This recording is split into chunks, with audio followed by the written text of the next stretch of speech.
തിരുവനന്തപുരം വിളപ്പിൽശാലയിൽ മദ്യം വാങ്ങാൻ പണം നൽകാത്തതിന് മകൻ അമ്മയുടെ സാരിക്ക് തീ കൊളുത്തി. അമ്മ രംഭയുടെ പരാതിയിൽ നൂലിയോട് സ്വദേശി മനോജിനെ വിളപ്പിൽശാല പോലീസ് അറസ്റ്റ് ചെയ്തു.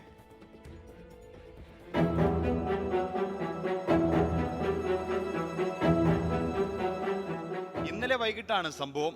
വീട്ടിലെത്തിയ മകൻ മനോജ് അമ്മയോട് പണം ആവശ്യപ്പെട്ടു. മദ്യം വാങ്ങാനാണെന്നറിഞ്ഞതോടെ അമ്മ രംഭ പണം കൊടുക്കാൻ വിസമ്മതിച്ചു. ഇതോടെ പ്രകോപിതനായ മനോജ് കയ്യിലുണ്ടായിരുന്ന ലൈറ്റർ കാണിച്ച് അമ്മയെ ഭീഷണിപ്പെടുത്തി. എന്നിട്ടും പണം നൽകാത്തതോടെയാണ് സാരിക്ക് തീ കൊളുത്തിയത്. തീ ആളിപ്പടർന്നതോടെ അമ്മ പുറത്തേക്ക് ഓടി. നല്ല മഴയുണ്ടായിരുന്നതിനാൽ പെട്ടെന്ന് തന്നെ തീ കെടുത്താൻ സാധിച്ചു. അമ്മയ്ക്ക് പരിക്കൊന്നും ഉണ്ടായില്ല.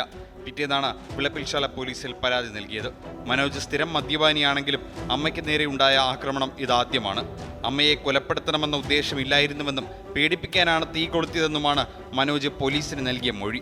കാട്ടാക്കട കോടതിയിൽ ഹാജരാക്കിയ മനോജിനെ റിമാൻഡ് ചെയ്തു. 24 തിരുവനന്തപുരം. വിധി ദിനത്തിൽ 24 മാജിക് ജൂൺ 4 ചൊവ്വാഴ്ച രാവിലെ 5 മണി മുതൽ 24-ൽ.